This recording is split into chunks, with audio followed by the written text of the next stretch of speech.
అపరాధము జరిగినప్పుడు కూడా నువ్వు అక్కడికే పరిగెత్తాల్సి ఉంది. సైతాన్ దగ్గరికి పరిగెత్తొద్దు. సైతాన్ నా తేడా పడ్డాను అంటే వాడు కృంగదీస్తాడు. నువ్వు దేవుని దగ్గరికి పరిగెత్తాలి. పొరపాటు జరిగిన వేళ కూడా నువ్వు ఆయన దగ్గరికే పరిగెత్తాలి. 3 సంగతులు చెప్పా. బాధ భయము కలిగినప్పుడు నువ్వు ఆయన దగ్గరికే పరిగెత్తు. ఎక్కడికి పరిగెత్తుతావు? ప్రభు దగ్గరికే పరిగెత్తితే ఆయన నీ కోసం ఉంటాడా? మనుషులు హ్యాండ్ ఇస్తారేమో, ఆయన అయితే నువ్వు వెళ్ళాలి అని అనుకోగానే వచ్చి దిగొచ్చి కూర్చుంటాడు అక్కడ.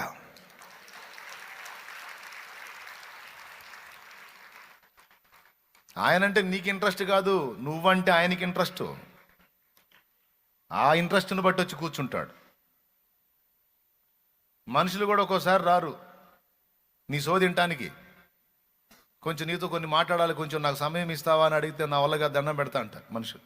కానీ దేవుడు నీ కోసం, నేను ఈరోజు నా తండ్రికి వెళ్ళి చెప్పుకోవాలంటే వచ్చి ముందే కూర్చుంటాడని నమ్మి, ఇది వాస్తవం అని ఎరిగి ఆ విధంగా సిద్ధపడు. నువ్వు బాధ భయము కలుగున్నప్పుడు నీవు ఆయన రెక్కల కిందికి పరిగెత్తు. ఎలాగనగా ఆయన ఆదరణకర్త, ఆశ్రయపురం.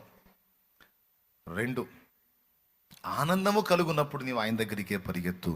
ఎందుకంటే నువ్వు నిజంగా నీ సంతోషం పంచుకోవాల్సింది ఆయనతోనే. యేసయ్యా, ఈరోజు ఈ కార్యం జరిగింది యేసయ్యా, ఇన్నాళ్ళు శోధించబడుతున్న సోదరు నుంచి నాకు ఇక విడుదల వచ్చింది యేసయ్యా, ఎంత సంతోషంగా ఉందో. అయినా ఇది ఎలా వచ్చిందో నాకు తెలుసు, నువ్వే నాకు చేసావు కదా, అందుకే నీతో మాట్లాడడానికి వచ్చాను నేను. ఈ విడుదల నీవు నాకు ఇచ్చింది, ఈ స్వస్థత నీవు నాకు ఇచ్చింది, ఈ సమృద్ధి నీవు నాకు ఇచ్చింది, నా బిడ్డకి అద్భుతం నువ్వు చేసింది, నా కుటుంబంలో నా తండ్రికి నా తల్లికి నాకు నువ్వు చేసిన కార్యం ఇది. చాలా సంతోషంగా ఉంది తండ్రి. సంతోషం కలిగినప్పుడు కాసేపు ఉప్పొంగి ఊరుకోవటం కాదు, ఆయన దగ్గరికి పోయి కూర్చోవాలి, ఓ పాట పాడుకోవాలి, మహింపరుచుకోవాలి. 2, ఎందుకంటే ఆయన ఒక సామాన్యుడిలాగా వచ్చి నీ కోసం కూర్చుంటాడు. ఒక మంచి స్నేహితుడిలాగా నీ సంతోషాన్ని నువ్వు చెప్తే ఆయన ఓకే, నాకు కూడా చాలా సంతోషంగా ఉంది ఈరోజు అంటాడు. ఎందుకు ప్రభా, నీకెందుకు నువ్వు సంతోషంగా ఉన్నావుగా, ఎప్పుడు ఏడుస్తూ ఉంటావు, ఈరోజు ఏందో కళకళలాడుతున్నావు, నాకు కూడా చాలా హ్యాపీగా ఉంది. ఎప్పుడన్నా చూడు ఏడుచుకుంటాను వస్తావు కదా, ఈరోజు ఏందో నవ్వుతూ వస్తున్నావు, మొత్తానికి నాకు చాలా సంతోషం. నీకెంత సంతోషం ప్రభు అంటే నువ్వు ఏడవట్లేదు, ఈరోజు నవ్వుతున్నావుగా. నువ్వు మాట్లాడుకోవచ్చు, మాట్లాడతాడు, నీతో వ్యవహరిస్తాడు. 3వది ఏం చెప్పాను నేను? 3వది, నీకు ఆలోచన కావాలన్నా ఆయన దగ్గరికి పో. ఆలోచన కావాలన్నా కూడా ఆయన దగ్గరికి పో. ఆయన చెప్తాడు, నీకు ఆలోచన పుట్టిస్తాడు ఆయన. నీకు ఐడియా కావాలన్నా పో, మనుషుల దగ్గర పో, ఆయన దగ్గర పోయి కూర్చో. మెరిపించకపోతే అప్పుడు అడుగు. నీకు ఈ సమస్యకి ఎట్లా విరుగుడో అర్థం కావట్లేదు యేసయ్య, దీన్ని ఎలా డీల్ చేసుకోవాలో అర్థం కావట్లేదు, ఏ రకంగా ఆలోచించినా సెట్ అవ్వట్లేదు తండ్రి అని నువ్వు కూర్చో. ఆ బాధను అక్కడ వ్యక్తం చేయి. ఆయన జోక్యం చేసుకొని నీకు ఆన్సర్ ఇవ్వకపోతే అప్పుడు అడుగు. ఆలోచన చెప్తాడు. శత్రువు నీకు వార్నింగ్ ఇస్తే ఆ వార్నింగ్ తీసుకొని పోయి కూర్చో ఆయన దగ్గర. నువ్వేమో నన్ను నీ బిడ్డ అన్నావు, వాడేమో వాడి ఇష్టం వచ్చినట్టు మాట్లాడుతున్నాడు నన్ను. మరి నేను నీ బిడ్డనైనప్పుడు, నువ్వు నా తండ్రి అయినప్పుడు, నువ్వు రారాజు అయినప్పుడు, నేను రారాజు కొడుకునైనప్పుడు ఆ దరిద్రుడు అనే మాటలు నన్ను ఎందుకు అంటున్నాడు?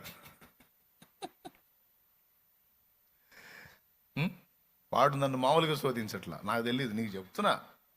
నువ్వు వాడితో మాట్లాడవో నాకు తెలియదు, కానీ నేను చెప్పుకుంటున్నా నీకు. వాడు మాత్రం వాడు ఇష్టం వచ్చినట్టు ఆడుకుంటున్నాడు నాతో, నాకు తెలీదు.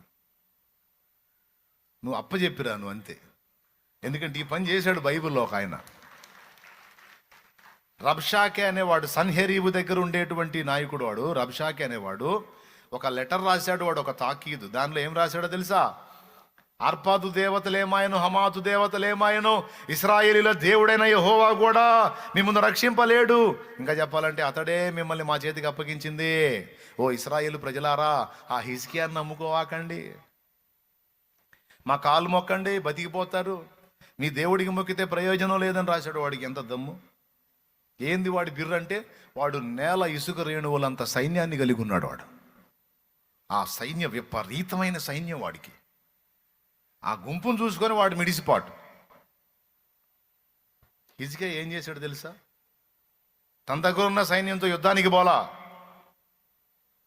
వాడు విస్తారమైన సైన్యాలు కలిగిన వాడు గనుక వాడు రాసినటువంటి ఆ తాకీదును తీసుకెళ్ళి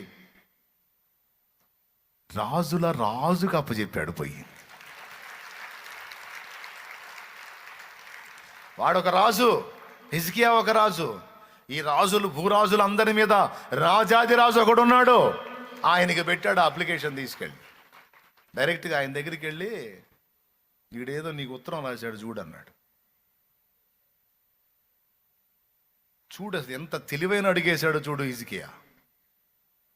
చక్కగా పోయి, ప్రభా రబ్షాకే నీకు లెటర్ రాశాడన్నాడు.